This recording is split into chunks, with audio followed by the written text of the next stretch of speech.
les deux présidents, son Excellence le président Bassirou Diomaye Diakhar Faye et son Excellence le président Recep Tayyip Erdogan, comptent hisser à un niveau jamais égalé dans le cadre d'un partenariat mutuellement gagnant. Je voudrais aussi me réjouir de la création, à l'occasion de ce grand rendez-vous du monde de l'entreprise, du réseau des structures d'appui au PME de l'UEMOA. Ce cadre sous-régional va renforcer la coopération économique entre les pays membres de la zone en facilitant les échanges d'expériences et de bonnes pratiques, mais surtout la mise en œuvre de politiques et projets communautaires au profit des PME-PMI qui constituent l'essentiel du tissu économique de nos États, à l'image du Sénégal où elles représentent plus de 99% des entreprises. Mesdames et messieurs, par le risque que vous prenez, en investissant votre argent et vos ressources dans l'entreprise, vous façonnez le futur économique de notre cher Sénégal par la création de richesses et d'emplois durables. C'est pourquoi nous vous plaçons au cœur de la stratégie nationale de développement 2025-2029, car la bataille engagée pour la souveraineté et l'endégénéisation de notre économie se gagnera par vous et pour vous. Vous êtes donc la boussole et le phare de l'agenda national de transformation 2050. Je sais que dans un environnement en constante mutation, avec des chocs aussi imprévisibles que brutaux, nous avons vécu les chocs liés aux pandémies, nous avons vécu les chocs liés aux crises politiques à travers le monde, avec leurs conséquences et leurs impacts sur le fonctionnement de l'économie mondiale. Vos entreprises font face à de nombreux défis, tels que l'accès au marché et au financement, la lourdeur et la complexité des démarches administratives, la faible lisibilité du dispositif d'appui technique et financier, et j'en passe. Je réaffirme ici la disponibilité du gouvernement à demeurer à vos côtés pour vous accompagner à trouver des solutions que vous attendez pour jouer pleinement votre rôle dans la transformation systémique de notre pays. À cet égard, et comme je l'ai indiqué lors de ma déclaration de politique générale, nous sommes en train de mettre en œuvre une stratégie nationale de promotion et de développement des PME-PMI qui servira de cadre d'intervention harmonisée des structures d'appui et d'encadrement et qui facilitera l'accès au financement et au marché. Nous accorderons aussi une attention toute particulière au renforcement des compétences entrepreneuriales et à la protection de nos entreprises en vue de réduire, voire freiner leur forte mortalité en leur permettant de gagner des parts de marché beaucoup plus importantes au plan national, sous-régional et régional. Dans la perspective, la ZLECAf à venir.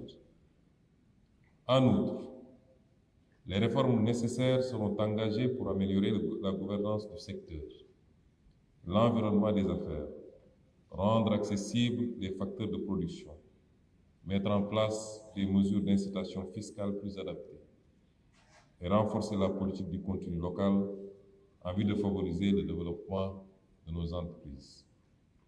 Nous nous engageons pour la mise en œuvre accélérée du programme pour le financement massif et sécurisé des PMI-PME, dont l'objectif est de porter l'encours de crédit accordé par les institutions financières aux PME-PMI de 600 milliards en 2024 à 3 000 milliards de francs CFA en 2028. Je me réjouis de la signature, dans le cadre de ce programme, du pacte de financement de 1 000 milliards destiné à financer les PME-PMI pour cette année 2025.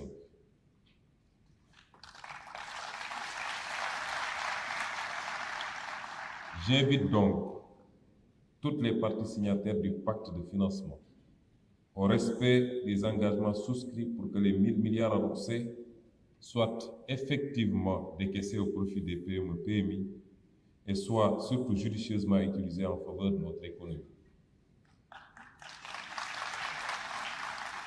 Excellences, Mesdames et Messieurs, je salue donc la pertinence du thème de cette présente édition. PME et innovation, levier de souveraineté, qui est parfaitement aligné avec les enjeux de l'heure et l'agenda national de transformation. L'innovation est un moyen de renforcer la compétitivité de notre économie. Les PME, PMI en particulier, celles qui investissent dans la recherche et le développement, peuvent contribuer à des avancées technologiques significatives en collaborant avec des institutions académiques et des centres de recherche. Elles peuvent développer des innovations qui améliorent non seulement leurs produits, mais renforcent également les capacités technologiques du pays. L'exposition Made in Sénégal, la recherche et le talent de nos territoires, que j'aurai peut-être, si le temps le permet, le plaisir de découvrir tout à l'heure, est une formidable opportunité de mettre en valeur les innovations et le savoir-faire de nos PME, PMI, par la valorisation des produits locaux, l'essor de l'industrie nationale et la promotion de la consommation des biens et services produits au Sénégal. Il nous faut cependant aller plus loin en définissant les standards qui correspondent à nos aspirations, en labellisant le Made in Sénégal.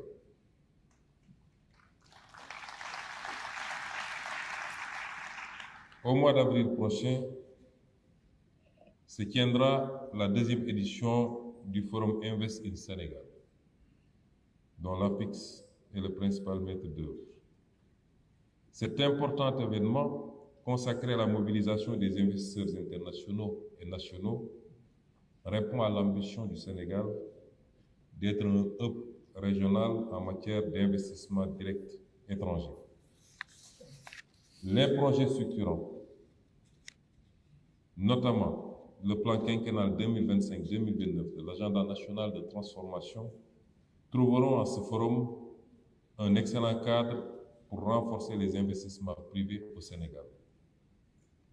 Tenir en amont ce forum dédié aux PME, nos entreprises nationales par essence, marque résolument notre détermination à faire du secteur privé, notamment national, le véritable moteur d'une croissance économique endogène, soutenue et saine pour une économie souveraine. Je tiens donc à féliciter M. le ministre de l'Industrie et du Commerce, M. le secrétaire d'État au développement des PMI, M. le directeur, Madame la directrice générale de l'ADPME, qui n'ont ménagé aucun effort pour la parfaite organisation de cette 4e édition du Forum de la PME, qui participe à installer les PME-PMI au cours de la réalisation de la vision 2050. Je saisis cette occasion pour remercier tous nos partenaires pour leur contribution à la réalisation de ce forum, en particulier la Banque mondiale, la coopération technique allemande, le GIZ, la Banque africaine de développement, etc. Le gouvernement reste attentif aux conclusions et recommandations qui sortiront de vos discussions, les discussions que vous aurez à tenir durant cette quatrième édition du forum. Mesdames et messieurs, je viens de vous lire le beau discours qui m'a été écrit et je voudrais maintenant m'adresser en quelques mots à vous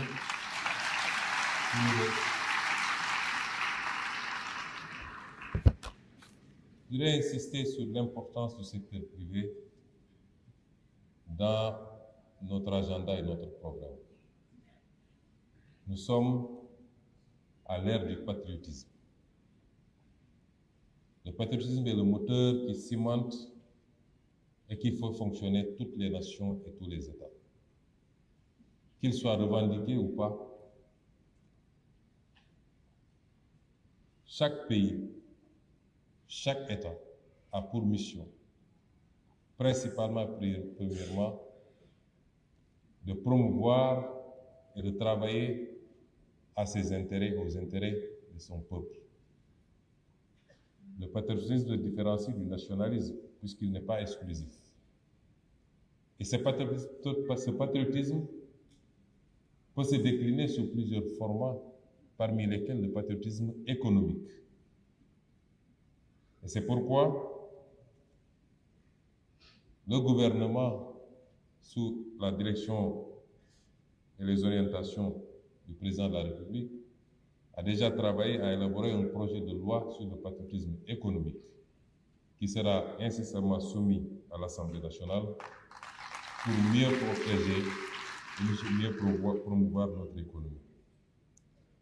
Le secteur privé national revêt une place centrale dans les options qui ont été les nôtres hier en tant qu'opposants et encore plus aujourd'hui en tant que détenteur du pouvoir conféré et confié par le peuple sénégalais.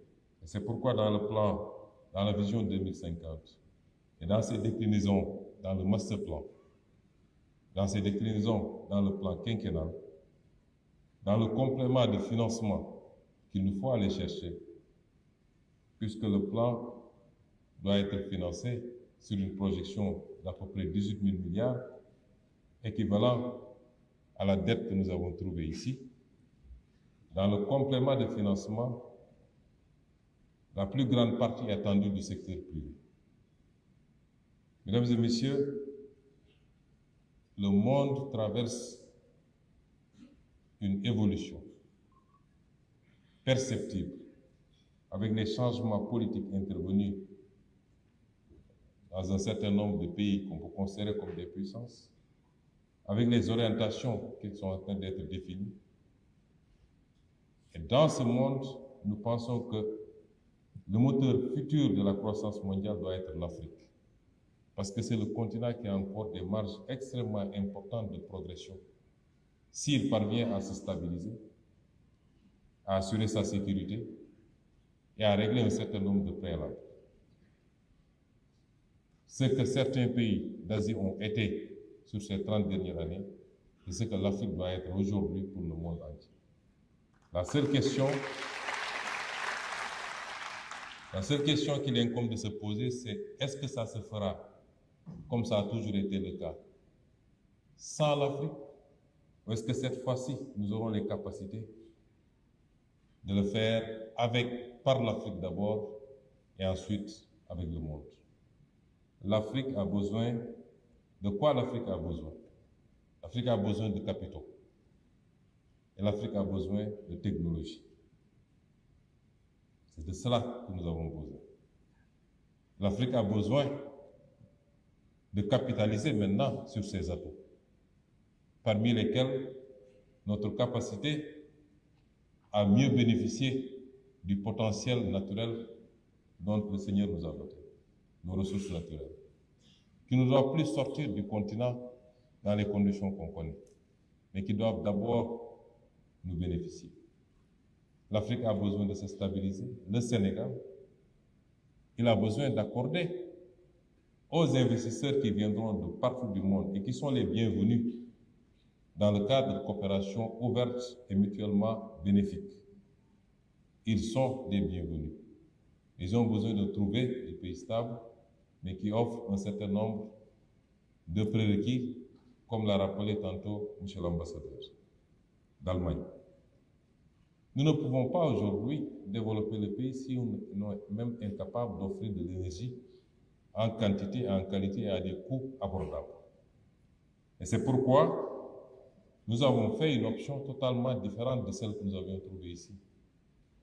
Nous avons besoin, à l'horizon 2050, de produire à peu près 10 000 MW d'énergie.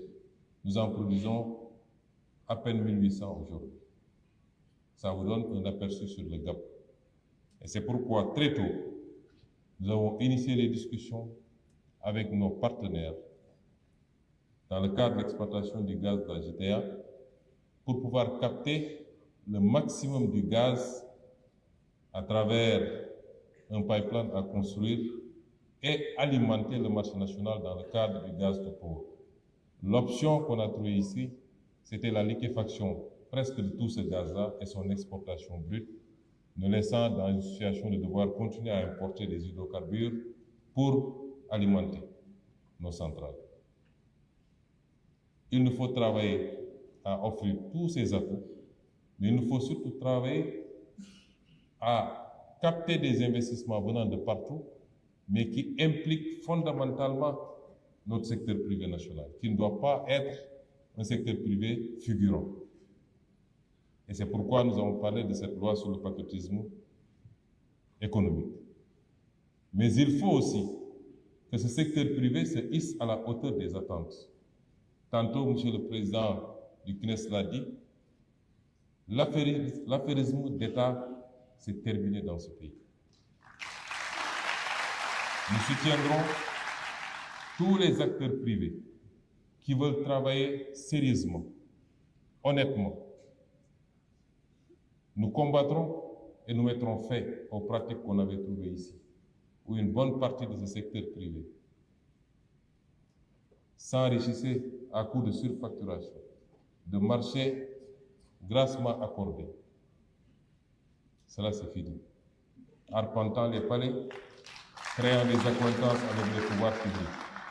Le vrai secteur privé, celui qui sait entreprendre, qui veut entreprendre, dans la rigueur et patriotisme, aura tout le soutien de l'État, tout l'encadrement et toute la protection, qu'il s'appelle petite ou moindre entreprise ou qu'il s'appelle très grande entreprise. Je voudrais aussi rappeler que notre modèle est fondamentalement adossé sur les petites et moyennes entreprises. Aussi bien au niveau de l'agriculture, nous considérons que le socle doit être l'agriculture familiale, améliorée, modernisée, mais encadrée également par un peu d'agrobusiness.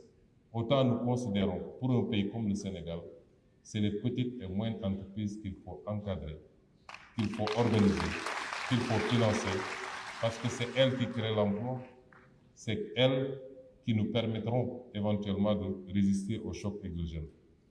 Mais je voulais aussi lancer un appel à ces entreprises, à tous les entrepreneurs que vous êtes. La situation que nous vivons actuellement au Sénégal, les comptes de l'État que nous avons présentés au Sénégal, M. Diam l'a rappelé aujourd'hui, c'est parce qu'il y a eu une volonté de vivre au-dessus de nos moyens. Et beaucoup d'entrepreneurs également sont pressés et veulent vivre au-dessus de leurs moyens. Et c'est pourquoi des mauvais choix sont souvent faits et les impacts sont très négatifs sur les financements. Parce qu'on dit que les financements n'existent pas, mais quelquefois, les financements qui existent sont compromis par les mauvais comportements.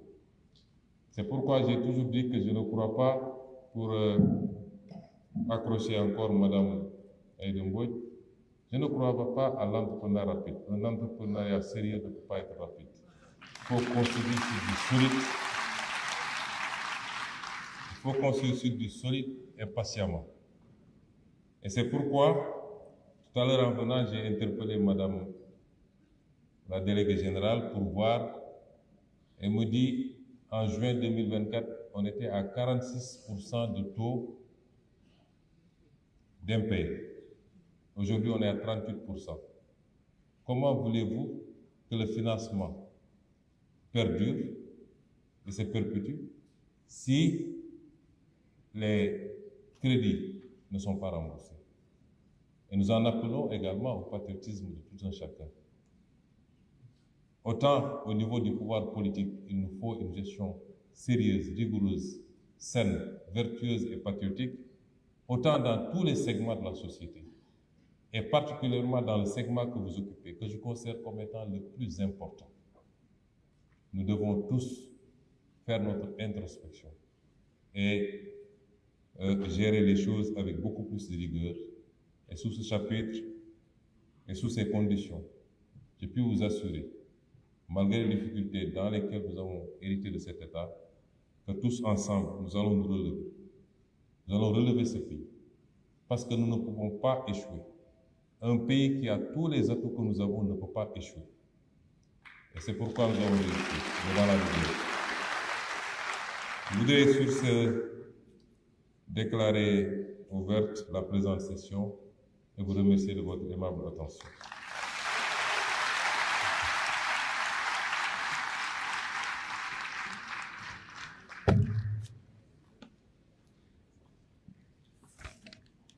Merci, Monsieur le Premier ministre.